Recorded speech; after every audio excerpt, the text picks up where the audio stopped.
universiteto studentų priėmimą. Aš esu KJPUG universiteto prorektorė studentų priėmimui organizuoti. Šiandien turime 137 kandidatus į studentų vietos policijos, kulinarijos, kūno kultūros, statybos ir žemė ūkio fakultetuose. Ir 7 kandidatus į dėstytojų vietas. Šio vakaro komisiją sudaro peilio virtuozas, maisto ekspertas, kulinarijos fakulteto dekanas Seržas.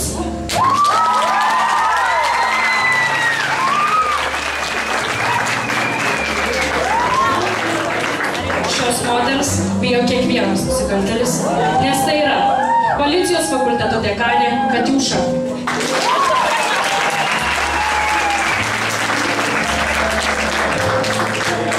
Šiam vyrukui šieno kupeta tarsi antra lova, o šakė ginklas, nes tai yra žemės ūkio fakulteto dekanas Ondalis.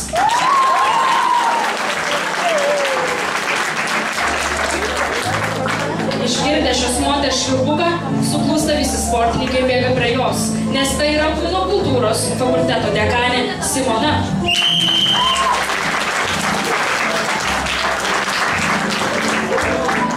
Tinkas ir plytos, jai tai kasdienybė, nes tai statybos fakulteto dekanė Gruntė.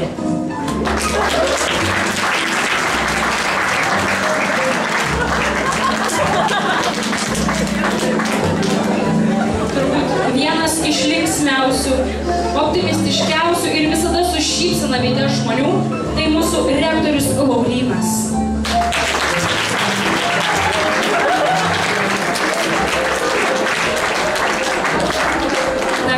Trumpai pristatysiu šiandien stojimo tvarką. Iš eilės bus svarstomas visų 5 fakultetų studentų priėmimas. Prieš stojimus į kiekvieną fakultetą antrakursiai trumpai pristatys savo studijų programas. Vėliau prisistatys stojantieji ir atliks stojimo užduotį. Ir taip visus 5 kartus. Po pagrindinių stojimų užduotis atliks ir stojantieji 2., 3. bei 4 kursus. Ir galiausiai pretendentai į dėstytojų vietas. Stojimo procedūros pabaigoje komisija paskelbs priimtųjų sąrašą. Tad ilgai nelaukia ir pradėkime.